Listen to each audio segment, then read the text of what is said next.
तिल की फसल पर बीमारियों और उनका तदारुक। फफूंदी और जरासीमी झुलसाओं गर्म मरतूब मौसम में नमूदार होती हैं। पत्तों पर भूरे और स्याह धब्बे पड़ते हैं।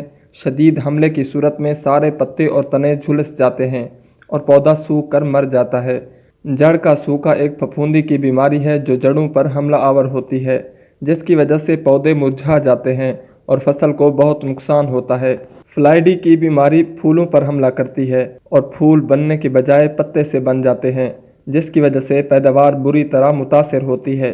बीमारियों की रोकथाम के लिए सेहतमंद बीज इस्तेमाल करें। बिजाई से कबल फफूंदी कश दवा ज़रूर लगाएं।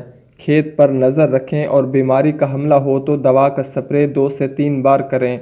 हर स्प्रे के दरमियान 10 से 15 दिन का वक्फा रखें। फ्लाइडी की रोकथाम के लिए खेतों में जड़ी बूटियों और कीड़ों का खात्मा करें। हशरात और उनका तदारुक। तिल की फसल पर सफ़ेद मक्खी, तेला और सुंडियां हमला करती हैं। तेला और सफ़ेद मक्खी के लिए पेरिप्रॉक्सीफिन एसिटामेप्रिड का स्प्रे करें। अगर पत्ता लपेट सुंडी, बालों वाली सुंडी, लश्करी सुंडी, अमेरिकन सुंडी और फली की सुंडी हमला करें तो मैच लूफिनोरॉन या इममेक्शन मैथोमाइल का स्प्रे करें और एक दवा मुसलसल 2 दफ़ा स्प्रे न करें। कीड़ों के रोकथाम के लिए महकमा ज़राअत के मशवरे से स्प्रे करें।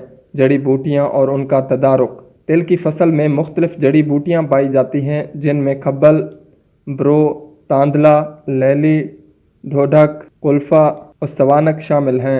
इन जड़ी बूटियों के तदारुक के लिए महकमा ज़राअत के मशवरे से स्प्रे करें, लेकिन बेहतर यह है कि खुरपे, कसोले या ट्रैक्टर से गोडी करें।